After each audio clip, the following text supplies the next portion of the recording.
New clubs, new signings, new season. Get ready for some more EPL drama. And that is the end of a World Cup that glittered all 5 weeks of it. Spain won the 23rd World Cup and deserved it. And for once, Messi couldn't conjure something. For once, he leaves in tears of sadness. The third place was an absolute thriller, with 10 goals, the highest amount of goals scored in a third-place game and at this tournament. England were 4-0 up and cruising in the first half, before France began generating a comeback, and it became 4-3. England scored again to make it 5-3. France scored to make it 5-4, before Jude Bellingham scored the effective goal to kill the game and make it 6-4. England win third, while France get fourth. Mbappe became the top scorer of this tournament, with 10 goals and top scorer of the history of the tournament with 22 goals. Olise broke Pele's assist record of 6 with him getting 7. Bellingham scored the most amount of goals by an English player at the tournament with 7. The final. In truth, the final was drab. Or should I say drab for Argentina. Spain were up at it since the first whistle, while Argentina switched off. No shots. Limited Messi impact. Spain were good defensively, but had been looking to the key to the Argentine door for a very long time. Until, in extra time second half, Ferran Torres came on to all but win it for Spain, and ensure that Messi and co.'s fairy tale comes to an end. Spain, Euro 2024 winners, have now conquered the world. They have now gotten only their second star, after beating the Netherlands 1-0 in South Africa 2010.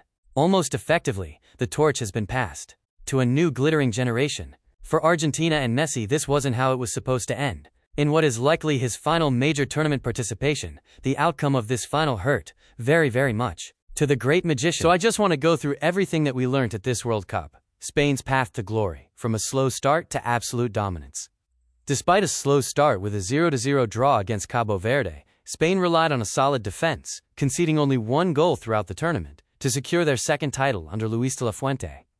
Ferran Torres secured the 1-0 win against Argentina in the final. Argentina, even though they lost, were resilient right to the very end after coming back from losing positions 3 times en route to this final. Even though the rewards weren't quite there, just having resilience is all that matters. FIFA succumbed to politics. FIFA showed many examples of bad organization and validations, removing Cristiano's ban for money, allowing Iran to prepare and finish games, treated like crap. Trump himself, getting involved with the suspension of USMT striker Folarin Balogun, changing the sport from 2 halves to 4 quarters. Some seriously questionable VAR and referee calls, chief among them the Croatia-Portugal. However, football has its happy moments. Cabo Verde, an island nation of 525,000, not only topped and qualified for this tournament at the expense of Cameroon, but ended up being placed in a group with Saudi Arabia, who beat Argentina, Uruguay, the very first champions, and Spain, the eventual winners. More importantly, it was their first ever try. But, with a likelihood of reaching the knockouts at 1%, they drew 0-0 in the first ever game, and then drew with Saudi Arabia and Uruguay, which proved to be enough to send them directly to the knockouts. On their first every try. Then, if getting to the knockouts was hard, nobody expected what happened in their RO32 game with Argentina. They pushed 2022 winners to the brink.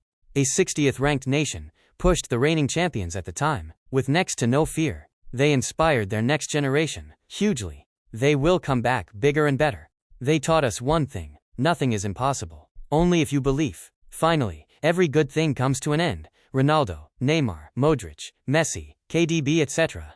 Their glittering World Cup careers are next, if not over. It was nice while it lasted. They gave the whole world entertainment at its finest. But now, it's time for Yamal and Co. to carry on. Don't forget to like and subscribe and share.